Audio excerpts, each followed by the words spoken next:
I don't care what you look like or what you think. I don't care what you do or where you're from. All I care about is that gift hidden inside you. And all I want to do is help it come alive. Because where we're going, we're going to need a lot of heroes. For the record, 10,000 Heroes is brought to you by Momentum Lab. The point of Momentum Lab is to turn idealists into impactors by aligning your dreams and aspirations with success in every area of your life today. Momentum Lab is like a playground for your highest self. We take your dreams seriously and help you remove any blocks to realizing them. We do this through courses, virtual events, in-person events, and our signature year-long accelerator. To join our world, engage in dialogue, meet up in person, and just blow your mind, sign up at momentumlab.com.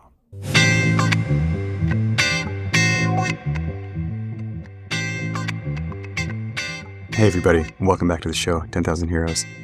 I just got finished with doing this interview that I'm about to present to you. I had some dal after that, but basically I just got finished, and you'll see in the interview, I'm a bit shocked. I'm not really myself in the same way. I'm talking even less than normal, just because the subject matter is so heavy. I'm still just kind of reeling it and feeling just the pain and the tragedy of some of what was shared throughout that interview. But I have to say, and this is my main point here, this podcast is called 10,000 Heroes. It's been many things so far. There's been a lot of investigations of what is purpose, what is meaning, what is heroism. Sometimes I call it 10,000 gifts. Each interview is a gift in a different way. Sometimes it's just an inspiring story or exposure to a point of view or a life that we would have never otherwise encountered and been able to learn from. So this is all those things. But of all of the people I've talked to so far, this woman, Jan, I really see her as a hero with everything that she went through and everything that she decided to do with it. I don't want to give away the details. I can tell you right now. But she went from incredible tragedy and adversity to not only fighting for the rights of people who have been through what she's been through, but fighting for the rights of the people, in broad strokes, that caused her this tragedy and adversity. And it's profound. It's heroic. I'm still really moved. So here it is. Oh, okay. This is great. It's so funny. I've like taken your chair. That's okay. I was grateful for the spot, so it's really funny. All right, so I have different kinds of shows. Sometimes it's really just about some inspiring content, where I get into something like that. Sometimes it's about a totally different point of view or different life experience that people have never been exposed to. Sometimes the guest is it's almost like a performance aspect where they give a gift, like a musical concert or something, to the audience. And I don't necessarily know in advance what kind of show it's going to be. But one of the reasons I thought it'd be fun to do this and what I thought would be valuable is that as part of my general philosophy and our education, our coaching that I do, we have this notion that everything that happens to us is part of our purpose, regardless of how it seems at the time, and can shed light and insight on what we're here to do and what we're here to contribute. And I say that as somebody who has never experienced tragedy in a really profound way, as I think you have. And so part of this could be an interrogation of that hypothesis of whether that's actually true or that's just like me talking out of a lack of experience. So that's one thing we could get into today. But I wanted to check with you. Do you tell your story a lot? Like, is it kind of a burden to ask you to go into those details? Or what would you like to avoid? Or what would be boring for you? what would be boring? I don't think you would do this, but I think what I don't want to get into is the nuances of how he died. I get tired of the same questions over and over, which the one you raised is not one of them I get asked about the purpose. And I always enjoy talking about surviving a homicide from a broad perspective, speaking from a lot of the people I've interviewed, not just my own experience, but, on the whole, this is what happens. Or for many people I know, this is rather than so that people don't take my situation and run with it and generalize. And I also like to dispel myths about homicide and its aftermath, like the fact that we get a trial. That's a myth. It's only 3% of the time do we get a trial. Most of the time it's a plea bargain, like 97% of the time it's a plea bargain. And that's got some pros and cons to it. But that's just one of many myths that's perpetuated by Hollywood and other podcasts and books and so forth. Could you tell us a little bit about how you stumbled into what you're doing now? Sure. Back in 1984, my husband went missing. My husband of 11 years went missing one day. And it was a while till I knew what happened. The police got on it eventually, not initially, and because they don't usually jump on it when it's a missing adult. And it turned out that he had been murdered back in downtown Detroit by two acquaintances of his that I had never met. The motive was money, and they used it for drugs. The two perpetrators beat him to death with a baseball bat and dismembered him. And then they were high as could be afterwards and dumped some of his body parts on the freeway. They buried other ones 200 miles away. And they were clever about this one part that it's amazing they got caught, because the part they were rather amazing and lucky to have access to was they drove to one of their friends' houses in northern Michigan who was intimidated by them. And they demanded that he help them bury the body parts that they had left, the identifiable body parts. And he reluctantly agreed because he was scared of them. And he knew of a place near his house that was owned by the University of Michigan Biologic Station, where they did a research on mosquitoes for the university. And they did that by dumping roadkill in that area. And so they figured, probably correctly, that if they put him in a shallow grave there, they'd never find him. Plus, it was privately owned. And I think the only reason they did is because the guy turned state's evidence. He was scared. And he turned state's evidence in exchange for immunity from prosecution. And they were both put on trial. They were both convicted. The one who did most of the killing bragged about it on the witness stand. He didn't care. He'd been in prison so much, it was no big deal to him. And his accomplice, so he got a life sentence and she got almost nothing. She got a slap on the wrist. In fact, she was out before I could even sell my house. So the media was all over it and they would not let up. I did not know why. Eventually, about a year and a half later, I realized that the reason they were not going to let up on it, the story, was because one of the newspaper reporters wanted to write a book. So we kept fanning the flames of it every chance he could. About this story? Yeah. Like, for example, John Carl Fry, the man who was given the life sentence, escaped prison. So that was all over the news. They eventually found him. He was put back in. And then when his accomplice got out, that was all over the news. So it was a constant diet of being in the news. And I had it. I was tired of being in the limelight. It was not a situation I liked at all. They disrupted my husband's funeral. They confronted me outside the morgue after I had to identify some of him that they had. They were showing up at my work. They camped outside my house. So I'd had enough. And so I left, reluctantly. I left after about 2 years. And I did not speak of it for 30 years, didn't tell a soul. I moved far away to a very small town where nobody knew me. And this is before the internet, so it was pretty easy to start over back then. And I didn't speak of it for 30 years. And 3 things happened in the same week to change my direction. Hold on for a second, Jan. So I'm just kind of struck by the irony here.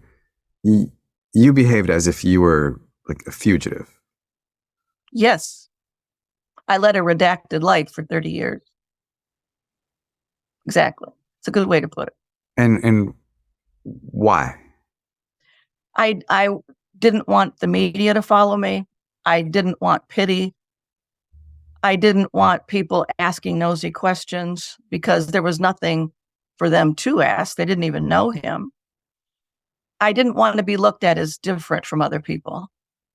And I wanted the time and space to exhale because it really took me till I moved to start the grieving process because I was so busy and unbelievably busy putting out fires during that 2-year period. For example, he hadn't paid taxes in 3 years. I had to get on that. I had to sell the house. I had to fend off the media. I had to get tested for HIV because he was sleeping with this prostitute that helped murder him. And there was no treatment on the horizon. In fact, the HIV test had just been perfected. And the physician who did it, who gave me the test, said, it's not perfect. It's brand new. There could be some false positives.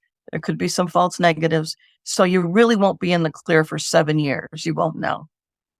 I had to go undergo that testing. It was just every day it was something. Every day it was this crisis, that emergency, this thing I had to deal with. And so it wasn't really until I packed up and left and unpacked and sat alone for the first time, away from the police, away from the media, away from people stopping by and pointing at my house and stealing things from the outside, that I could really begin to grieve. And I in private. I didn't want anybody to be a part of that, except my family. Of course, they knew where I was. I mean, I wasn't like I was a stranger from my family.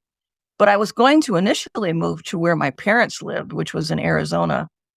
But the media found them out there and were harassing them. So you had no option to go to any place that you had any connection with. Right. That's how I saw it. Yeah. And I picked a place way off the map where the newspaper was about as thick as a folded napkin. And they were eager to have a psychologist with my training and experience go to this tiny little college to teach. And I actually ended up loving it. The irony was that I'd been in training for 10 years to be a clinical psychologist. And all of this happened right at the time I was ready to launch my practice, and it just started. But ever since that happened, I never had the same amount of energy to invest in it, to do clinical work. I didn't. I never returned to it. I always did teach, but I found I loved it. But then when I was teaching, I fell back on the idea that it was important for me. If I was, my passion was teaching cross-cultural psychotherapy. And I thought to do that, I need to travel more extensively than I have, so I can speak from firsthand experiences. So I started traveling abroad, many, many places. And I always chose places way off the map, people that I needed interpreters and I didn't know the customs, and people weren't used to seeing a white woman, and usually with some kind of a mission involved, because that would pay for, I could help build a girls' school, or I could help at a medical clinic and volunteer my time. So I ended up going to 5 continents, and that brought back a lot of good stories from my students and a lot of artifacts. And I really loved it. I loved it. And one thing I did not count on was that it really helped me heal, because it really put my situation in perspective. The sum total of my experience was, I didn't have a problem. My God, what other people have to put up with, especially women in other parts of the world, no, thank you. I just saw resilience in people. I saw strength. I saw insight and determination that I had never. And I came back with the resolute idea that Americans complain all the time. Things don't go our way if we're kept waiting, if the internet's sluggish, if we get the wrong size shirt, if the food isn't hot enough at the restaurant, whatever it might be. It's a big deal, and we got to complain about it. And I came back from my tours around the world with the idea that I got to knock that off, and I got to start appreciating what's not been affected in my life by this. And I have to appreciate what I do have, which is a lot. I had my education, my health. I had a roof over my head. I had legal rights as a woman. I had a family that loved me, and so forth. And those things that I've never taken for granted. Even this is going to sound a little bit gross, perhaps, but it's true. Since going to Kenya, I don't even take flushing the toilet for granted, because that's water that clean water they will never have in a day's time. And we just use it in the bathroom. That's 1.3 gallons of water that goes down each time. We clean our cars with clean water. We have more clean water at our disposal in a day than they probably have in a year, because they usually have to get it out of bottles, I don't take clean water for granted. I don't take electricity for granted. And so one of the ways that it helped heal me was to put my situation in a totally different light. It wasn't a bed of roses. It's not a situation I would wish on anybody, but I had a lot going for me, and it didn't change every aspect of my life. And then I decided to fall back on a model that I learned in graduate school about if you want to change your disposition, and I was going into depression before I started traveling, you have to change your physicality as well.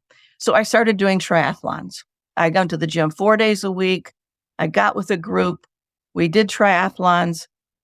And that was I met the most phenomenal people. And the proceeds all went to breast cancer research. And it ended up saving my life, because when I was in training for my 5th triathlon, and it was a May afternoon. It was real rainy and mucky out. And I decided to run up this hill. And because it was muddy, I slipped and fell and caught myself. It was a very steep hill, so I didn't fall far, because it was almost like falling against a wall. And I broke my arm, and I thought, well, that's bizarre. Why would I break my arm? I didn't even fall that hard. And it turns out when I was in the ER that they did some testing, and it was because I had cancer. And it was a bone-related cancer from blood. It's a blood disorder caused by cancer, multiple myeloma. And every single oncologist I have seen since then has told me that my bones are like iron. And it's amazing I didn't break, because I had a back fracture, I had a neck fracture, and I did break my arm. And it's the only reason you didn't feel any of that is because your bones are so strong. And the only reason you healed as quickly as you did is because your bones are so strong. And that's from doing all that workout that you did. I thought, well, that was serendipity. I didn't expect that was something I would need. So I got myself in shape physically. I toured the world. But the hardest part was still the psychological dimension of it, because I still didn't want to talk about it. And I did not want to see a mental health person about it, because they're not trained to see it. We have very precious few trauma-informed therapists out there. And you say that as a psychologist, as a Yeah. PhD psychologist. I would not go to see a psychologist for this unless they were trauma-informed. And I decided that it was up to me to figure out that piece, just like I had the other pieces. And coincidentally, or maybe not, a relative of mine contacted me at around that same time. And she's a CEO of a crime scene cleanup company. And she suggested that I do a podcast. And I'm like, I don't know anything about podcasts. And she really encouraged me to have the podcast. And then... Did she have an idea for what the podcast would be about? Yes. She wanted me, because she had known my story. Yeah. And she and I get along very well. And she really said, there's not a podcast like that out there. She listens to a lot of them. And she said, there's not a podcast out there that speaks to the homicide survivor experience. There's a lot of true crime podcasts, but they deal with the gore and they deal with the perpetrator. That's not what you want to talk about. And I said, no. But you didn't want to talk about anything, presumably. No, but she kept on me. So I gingerly talked to a few people I knew, and I found them to be amazing people. I mean, they were like my role models. Like, these were people that had come out of the closet, so to speak, and had joined national homicide survivor groups. And I learned a lot from them. Okay, so these are people that had all were in the same position that you were in. Yeah. Yeah. So about 4 years ago, I launched the podcast. And since that time, I've met an amazing group of people all over the world. And it has I've learned so much from them, and it has inspired me to keep talking about it. And now it's pretty easy to do that. But it was a very indirect path that I took to be able to talk about it. Mm-hmm. There's a long answer to a question. Yeah. And so where are you in this like the journey of healing that started with being a fugitive and then continued through this? I mean, you're so intense. You're like, okay, I'm going to do these triathlons and then this traveling all over the world in places that had very little resemblance to where you grew up. And then this podcast, it's like the exact opposite of what you wanted to do. Right. And then I wrote my first book, A Life Divided, and that was just crime memoir. And I wanted to do that because the material that was out there, written by the newspaper/author, was not psychological in nature. It was very much like a reporting style. This happened on that date at this time. And so they did actually come out with this book that they wanted to. Yes. Okay. Yes. Yeah, he did. And it got him a place on the New York Best Time Seller list. So it was worth it to like harass you for years and well, what it was worth it was that he was the first one to answer my questions because I didn't know so much of what had happened. Oh. The police didn't have time to. The year that my husband was murdered in Detroit, there were 900 murders. So you can believe the police did not have time to fill me in on anything. And I'm just sitting there going, who are these people? Why was he involved with them? Why did they get all our money? Well, what happened? Nobody could fill me in because nobody had the time to. But he was the first person that sat me down and said, here's what happened. And he laid it out for me. And I'm like, and that's the only reason I cooperated with him, because I wanted to know the truth.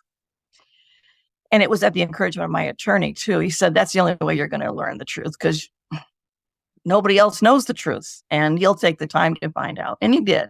And I'm not saying it was a bad book. I'm just saying it was very cut and dry, very reporting style. And that's not I wanted to talk about the psychological underpinnings of why did these three hook up?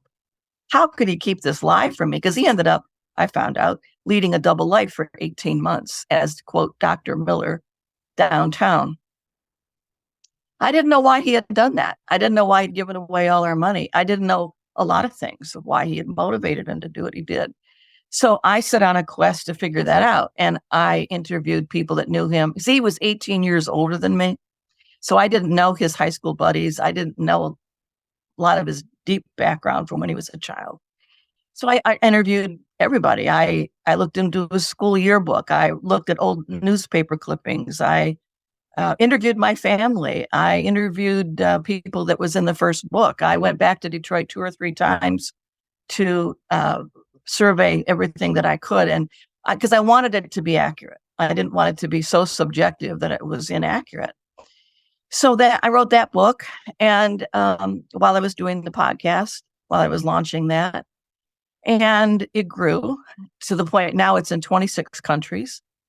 I keep thinking it's going to be my last year. It's going to be my last year. But as it stands right now, and here we are in January, I'm already booked through September with guests. And I've done a lot of speaking engagements. I have 2 coming up to law enforcement groups. I have another one coming up it's a crime scene cleanup convention. And I'm trying to talk about the consumer, because they're looking at it from EPA standards and the technical side of doing a cleanup without getting infection and so on. I want to talk to them about the emotional impact of a crime scene in your own home and what it's like to come home to that based on interviews I've done. And I have one coming up in June in Spokane. It's with the International Association of Identification, which is the law enforcement group. And I haven't quite figured out my topic yet, but I think that the message that law enforcement needs to hear is what they did right in my situation. I had a phenomenal detective work with me, Detective Landeros. She was an amazing human being. That could be a whole show in of itself. But just to give you an idea of the impact she had on my life, she was in the years that's transpired since the murder, she's at some point got in a very serious car crash related to her job and had severe brain damage. And they said eventually she would die of a stroke. And it turned out she did. And her daughter contacted me on Christmas Eve 2 years ago and told me and asked me to come out and do the eulogy. And I did. I flew back and I did her eulogy. That's how much this woman meant to me. So I would love to hear more about how your relationship developed. I mean, that seems really unusual to me. That she was an unusual person. She was, I took an instant liking to her. She was one of the few women of color in the Detroit police division, let alone at the rank of special investigator. I can't imagine the hurdles she had to go through to get to that rank. But her father was a cop, and it's a tough precinct, very busy. One of the things that she did is she knew when to stop talking. She knew when I was so flooded with information or trying to process my emotions over what she was telling me. She knew when to stop talking so I could think and digest what she had to tell me. She was very kind. She was very professional. And I looked at her at the time like she was my guide. Like she was like a guide would be in a forest that knew the lay of the land, and you didn't know where you were going, but she'd been there and she knew what was around the next hill and around the next bend. But that's because she knew But what's her role? She's there trying to find the people that killed your husband. But is her job they had several detectives on the case, and oh, okay. Her particular job, as I understood it, was to get the confessions of remember I told you there was a guy that turned state's evidence. She took his confession, which she allowed me to read. And I'm like, there's a whole other side to this woman because she could be ruthless. What she needs. When she wanted the information, she could get it. She didn't pull any punches, but with me, she was very kind.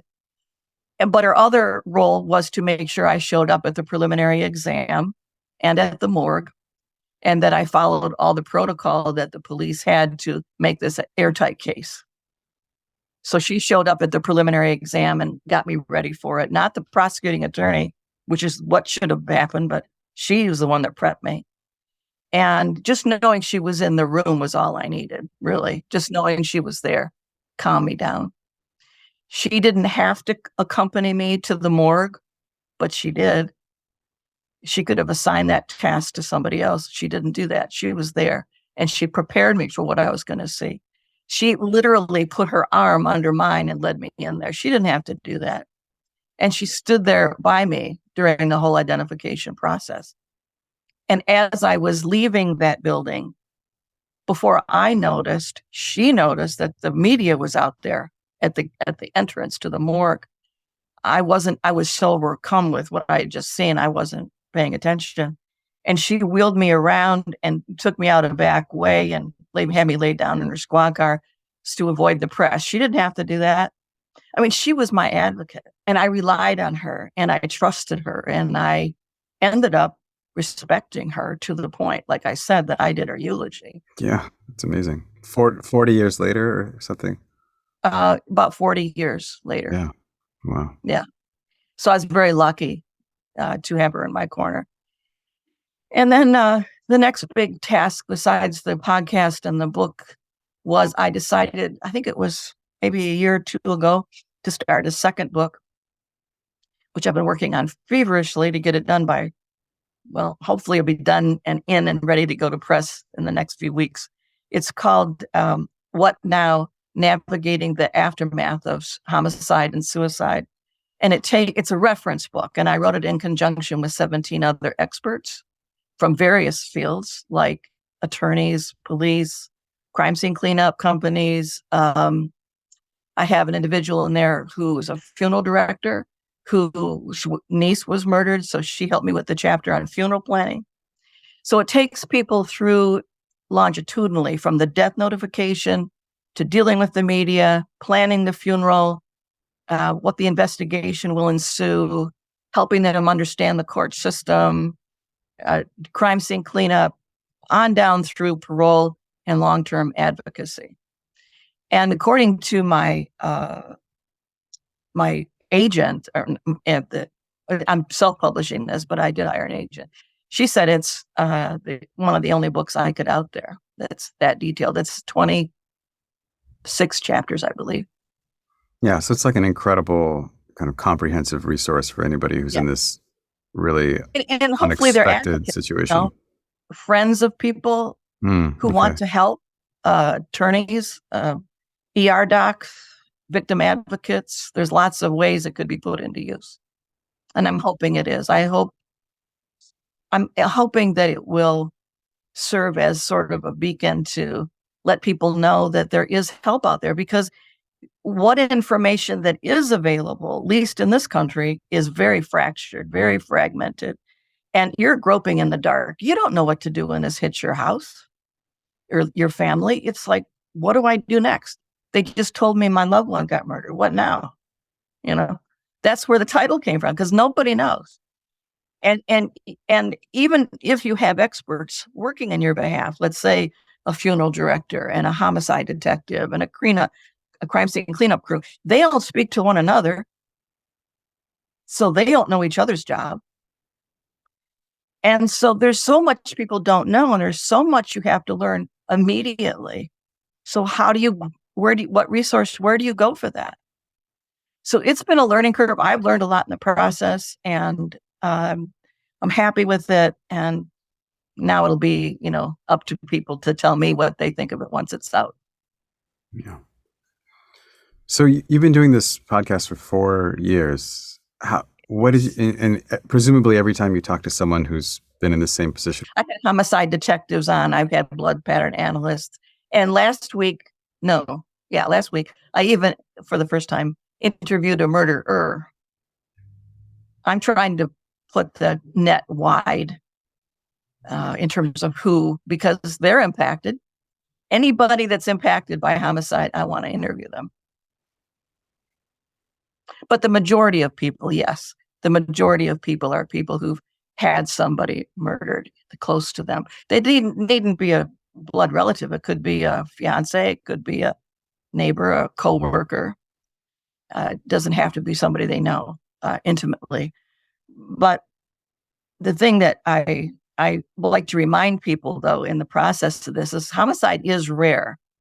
And I don't want people getting the notion that there's like millions of people out there to interview. There's not, because homicide is very rare. You stand a much better chance of dying in a car crash or even falling out of bed than you do being killed through violence. But that's not true of suicide. Suicide is much more common than homicide. So part of your mission here, I mean, there's this like healing aspect to your mission, but it seems like there's also this almost like balancing of this supposedly true crime world where it's very like sensationalistic and hyperbolic, and you're trying to just bring it down to like, this is actually what it's like after the headlines fade. Because most true crime stops with the trial. And that's where the story starts.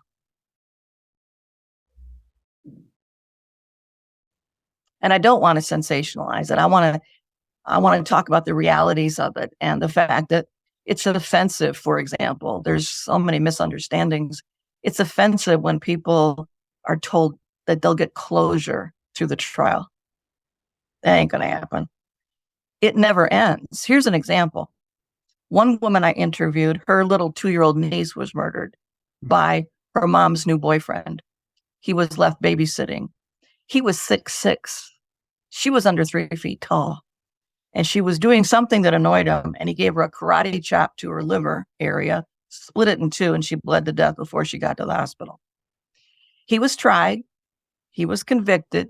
He was given 20 years. He served his sentence. He got out. He went right back to the community. And ever since then, her grave has been desecrated periodically. No one's ever caught him in the act, so nothing's ever been done. There is no such thing as closure. Doesn't happen. There is no Hollywood ending. That's what people want. That's what the media what's out there, but there is no Hollywood ending. Now, does that mean you're crippled for the rest of your life? No, absolutely not. But it's not like it's over and done with and you're back to baseline. It's life altering. That's the definition of trauma. So in my worldview, for those people that are able to, they hopefully can find a way to make lemonade out of lemons, because I don't know the alternative. Yeah. And what's that been like for you? Like, what's your lemonade out of all this? Exhilarating. It's been exhilarating. It's been, there's an old saying, the best revenge is success. And early on in this whole mess, before even the trial happened for them, I was very determined that some good was going to come out of this. I didn't know how. I didn't know how long it was going to take. But I thought, they're not getting one more piece of me. I've lost my husband, my house, my savings, my health, my privacy, my belief in the criminal justice system because of her slap on the wrist. And they're not getting any more. That's it. So from here on out, this is about revenge in a positive way, fighting back, finding a way to make some good come out of this. I didn't know what shape that was going to take. I had no idea, but I trusted the process and I thought it's going to unfold. I don't know when, but it will.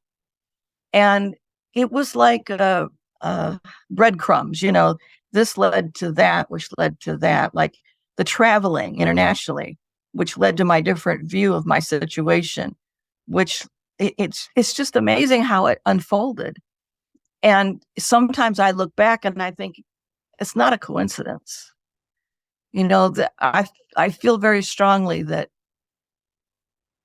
this is my purpose. This is why I'm here. Not that I wish this on anybody, not that I want to go through it again. No. But I'm in a great position to do something about this because of my academic training, my age. I mean, I was a lot younger then when this happened. I'm in my 70s now. And I had the energy to put into it. I had the resources to put into it. And things just fell into place and are still falling into place. Like these upcoming talks that I'm doing.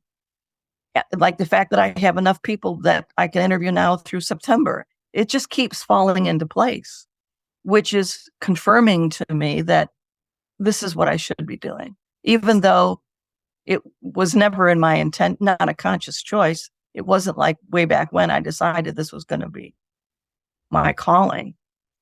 But that's how I feel about it. I feel that I was in the right place at the right time to do something about it, and have had a lot of help along the way from various people, other podcasters, from my guests, from my relative that encouraged me, to Detective Landeros. I mean, it's taken a lot of people. I didn't do it alone, but here I am, and I feel very committed to it, and I will keep doing it till I can't.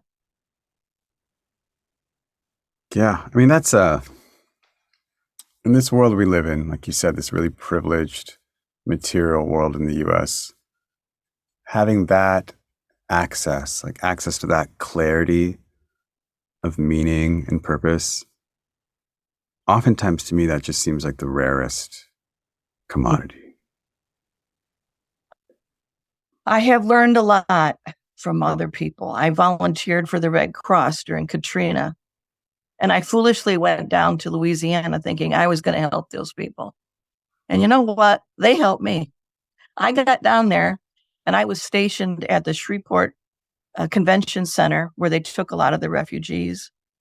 And I just stood there and watched them organize themselves, console one another, share resources that they didn't really have. And it was like going to other countries. I came back and I'm like, I remember after I left Shreveport, after my time there, and I was at the airport, and I saw this mother with this complaining child. I want to eat my hot dog before I go on the plane. Well, you better hurry up. And they were going back and forth about this hot dog. And I'm thinking, 30 miles from here, There are people that have lost everything, and you're complaining about a hot dog. I mean, I didn't say that, but I'm thinking that. Yeah. And I felt like a fish out of water at that airport. I just talked to veterans who've served in the military, and they said that's what they feel like coming out of combat. Like they're on a different planet. Like I don't belong here. This is your values, your priorities, your the thoughts that consume you are so alien to me. I'm more concerned about, is my colleague here, is this other soldier going to survive their wounds? Am I going to get spit upon at the airport if I wear my uniform? I mean, your life view is radically altered. And as a matter of fact, I adopted 2 special needs children who I was introduced to because their mother was murdered, and they were orphaned because their father was incarcerated. So they had no parent. And when my older of the 2, they were 3.5 and 5 at the time. And they'd been in the system a while, and they were going to be split up, and the social worker wanted them adopted together. And I said, sure, I'll take on that challenge. So I did. And my oldest one got this attitude when she was like 15, like, I only want to have clothes from Abercrombie and Fitch, and I'll never go to Walmart. And I'm thinking, oh, no, no, no, no. We are not raising princesses in this household. That ain't going to happen. So I said to her, how would you like to go to Kenya and go look at wild animals? Oh, yeah, that'd be fun. Okay, so we're on the flight. And I say to her, oh, by the way, there's no electricity where we're going, so you can't straighten your hair. And we're going to be in a tent. And so the only hot shower you're going to get is once every other day. And by the way, you're going to be working while we're there, building trusses for a girls' school. And she's looking at me like I trapped her, which I maybe have done. And I'll tell you what, that experience altered her life. At the end of our 2-week there, we ended up going more than once, but the first time, she started giving her clothes away, and she wanted me to adopt other children, and she didn't want to go home. She was like, Mom, what are we going to do about it? And she labeled all these problems, the clean water problem, the book problem. I go, honey, we can't solve all the world's. All we can do is all we can do. We have to go home. So we got home, and I said to her, so how do you feel about your school, your house, your friends, your whatever? What looks different to you now that we've been in a tent for 2 weeks? And she said, I love my toilet. I love paved roads. And I love clean water. And I'm like, yeah, isn't it amazing? Don't ever take that for granted. So we went back again the second time. But the first time, she's my children, my 2 girls, they're biracial. And she tends to be a little soft-spoken, and she's a beautiful girl, really beautiful. And she's very tall and statuesque. And she came to me after about 3 or 4 days, and she said she was scared because the young men, it's a very patriarchal culture, very physical culture where we were, which was ole pikidange. And they were frightening her because they were saying, you marry me, I have cattle, I have pigs, you're not American, you belong here. And I said, look, either you can handle it or I can handle it. But if I handle it, we handle it my way. Oh, man, I can't wait to hear what your way is. And she said, I want you to handle it. I said, okay. And I knew the chief was nearby. So I walked over to him and I said, your young guys are scaring my daughter. We are guests in your country. I want this to stop now. Not an hour from now, right now. And he looked at me and he said, that doesn't mean anything, that they're just, And I said, no excuses. I said, here, this is what's going to be. Either you do your job as a chief and you put a stop to it right now, or option B, I go over your head and I do your job. And then you're going to be ridiculed for having a woman do the job of a chief. So you gave him the same choice that you gave your daughter. It's like either you handle it or I handle it. And I said, those are your options. And he looked at me. I could tell he was not accustomed to having any woman talk to him like that. And I thought, I hope you're listening, daughter. This is how you handle stuff, I mean, I'm only 5 feet tall, but this guy was huge. This is a very physical culture. I mean, to become a chief, you have to kill a lion by yourself at age 16. using nothing but a spear. So these guys are really physically fit. He did it. She came to me 20 minutes later. She goes, Mom, nobody will talk to me. I go, so be it. So the next time we went, I bought her a fake wedding ring and it ended the problem before it started. But my point is that going internationally has not just benefited me, but it's benefited my daughter. She needed that. She needed to not take things for granted. She needed to understand and have compassion for others in a way that most teenagers in the United States don't. And it stuck with her. So my journey has had these little offshoots, like it helped me with my cancer. It helped her with her development. And hopefully it's helping other people who are my guests on my show. So there's these little tributaries that kind of come off of it. But it's been an interesting journey because there's no blueprint for it. I just kind of keep my antennas out and make choices, and hopefully they're the right ones, and keep them moving forward without being martyristic and without annoying people. Because when you become an advocate, you don't want to annoy people and get on a bandbox, Yeah, that's beautiful. Thank you so much, Jan. I'm just maybe I'm just curious as maybe kind of a closing subject or question. Where, assuming this goes really well for another 5 years or so, or 10 years, and you're able to continue doing this, what would you like it to result in? Like, what kind of impact would you like to have? Oh, man, I would love to have an international symposium for homicide survivors. And what I would love to have come out of that is changes in laws that are not fair. I would like to have more resources available. I would like to have Hollywood start producing the kind of films they could be producing that shows the reality of violence, so that we stop having things like Crime Con that are all about the perpetrator. But there's so much that needs to be changed that's beyond my control legally and financially, that would help pave the way for. And then this spins off to another area that I'm getting into, which is wrongful convictions. I'm active in the Innocence Project. Well, I'm sorry, I'm not familiar with the Innocence Project. That's so amazing. The Innocence Project, it's, I believe, international, and it is a consortium of state volunteer groups that are taking people that are wrongfully arrested, convicted, and incarcerated, usually for murder or other serious offenses, some of whom have been put to death, actually. But it's trying to change their life and get them out through DNA, through abolishing the Reed technique, which is a way to get forced coercion of confessions. We have one right now, Melissa Lucio in Texas. She's been on death row for a long time and has been near execution for a long time.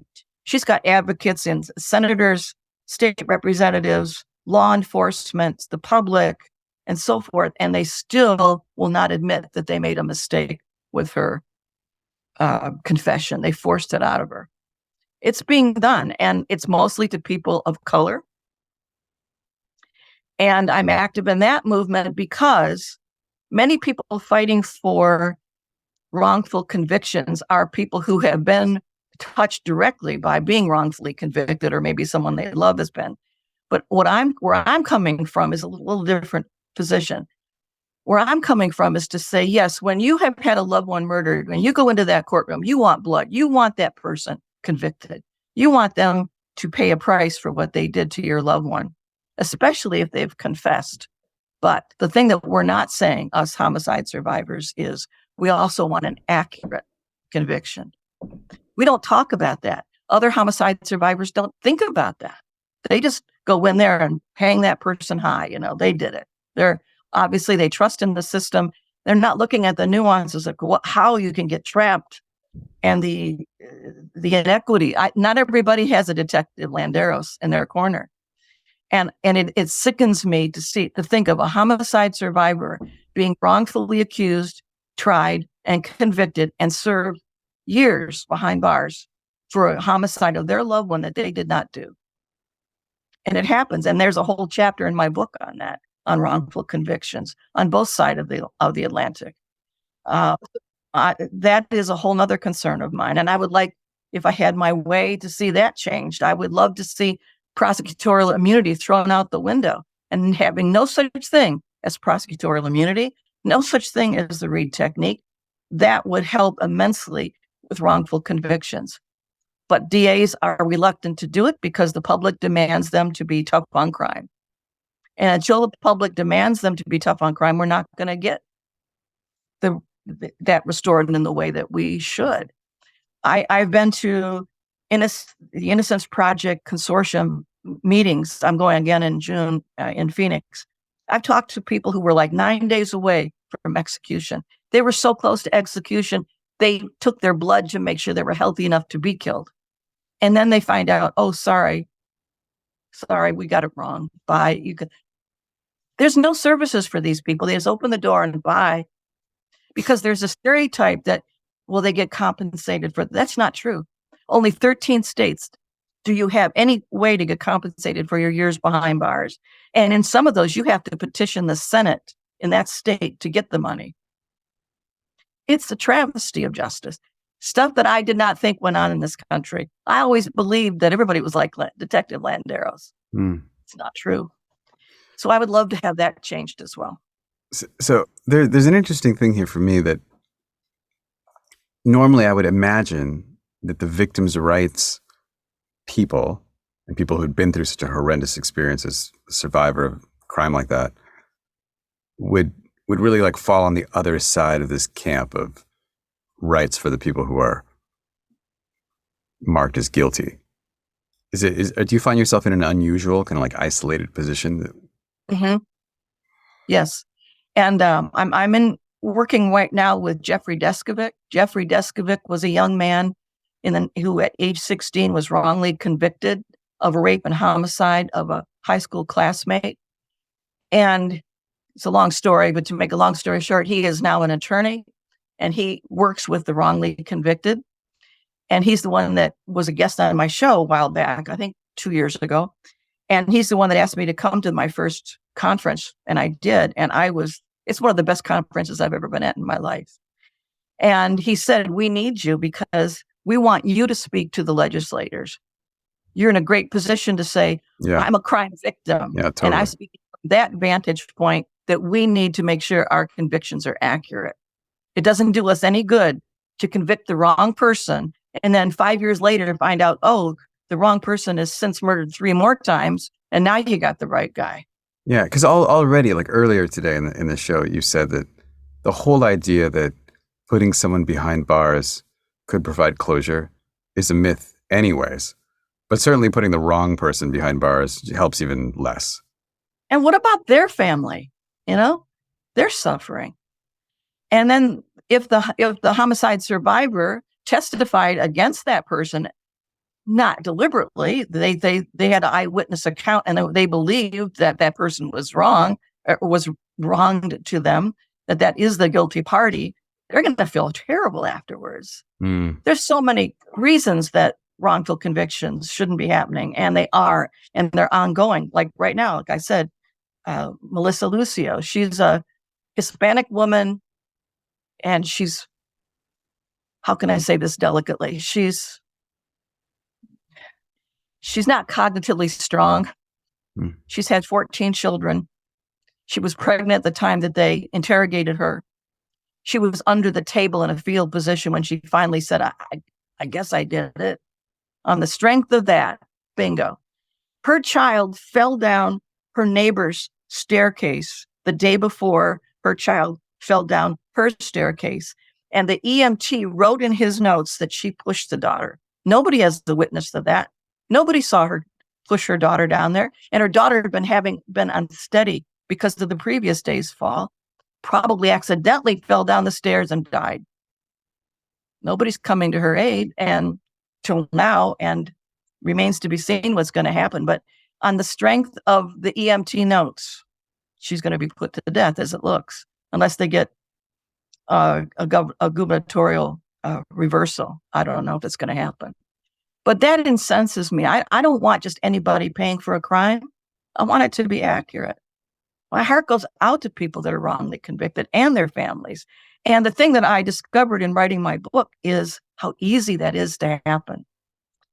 To the point where I told my daughters, I sat them down, because remember, I told you they're Black and they're biracial. If they look Black, they're biracial. And after having been to that conference, and I went to several meetings with women that were wrongly convicted and heard their horror stories, I sat my daughters down after I got back, and I said, this is the most important lesson I will ever teach you as a mother. So listen up. If something ever happens to your children, or you get the feeling you're being pinned for a crime you didn't do, you stop talking immediately and you get a defense attorney, because the odds of you getting out of it are pretty slim, because that's the way the system works. You get enough pressure, you want to have somebody pay for the crime, and they will get it so that they can say, I'm tough on crime. And it's a travesty. It's awful. Not everybody is like Detective Landeros. In other words, I want to make it clear. I'm not saying every cop is corrupt. Every DA is corrupt. I'm not saying that. There's a lot of really good ones out there. But with prosecutorial immunity, it's very tempting to stack the deck in your favor and get a win. And that's not right. And homicide survivors don't think about this. We see the person sitting there in a jumpsuit, they look guilty, especially if they've confessed. They don't know about the Reed technique. They don't know how they get a confession out of these people. And they would be appalled that they did know. And that's why I put it in my book. There's a lot of work to be done. God, I really don't want to end on that note. It's just so down. Well, my feeling is that I'm hoping, and maybe it's a pie in the sky, but I want to think, as I said, I'm in my 70s. I do have cancer. I don't know how much longer I have. And I do want to feel like I've sort of pushed this sound wave out there, and that it'll take on and get it to be a bigger and bigger wave. It's in writing, it's on the airwaves, it's in person-to-person contact at conferences. And I want it to grow. I want people to feel heard.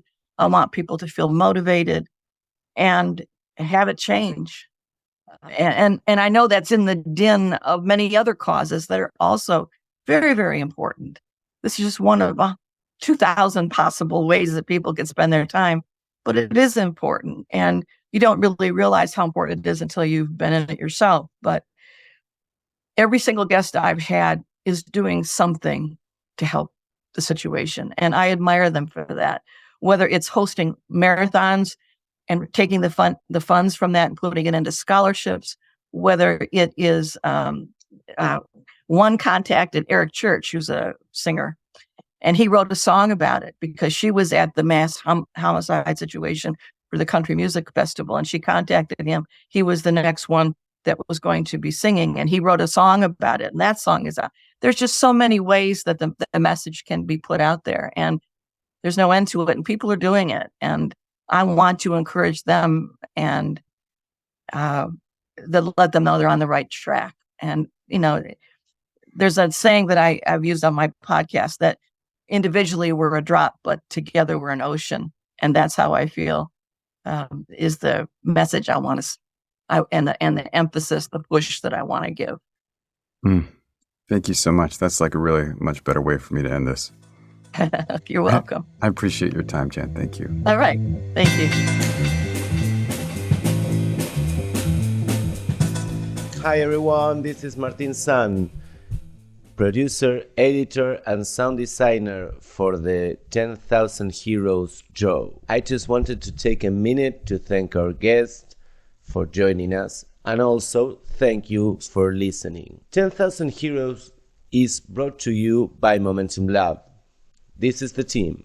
Pierre does our artwork, DJ Plainview composed our theme music, and I handle all the editing and sound design.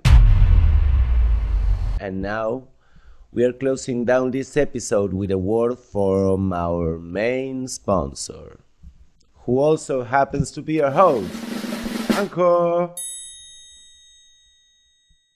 Hey, everybody. Thanks again for listening. If you like this episode, there's 2 things I want you to do. 1, introduce me to the most inspiring person you know so I can have them on the show.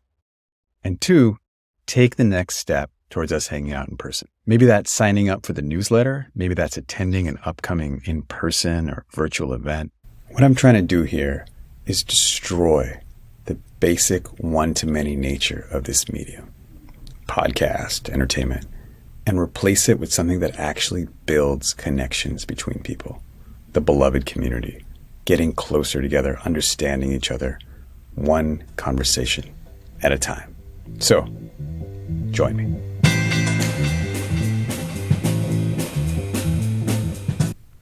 Bye!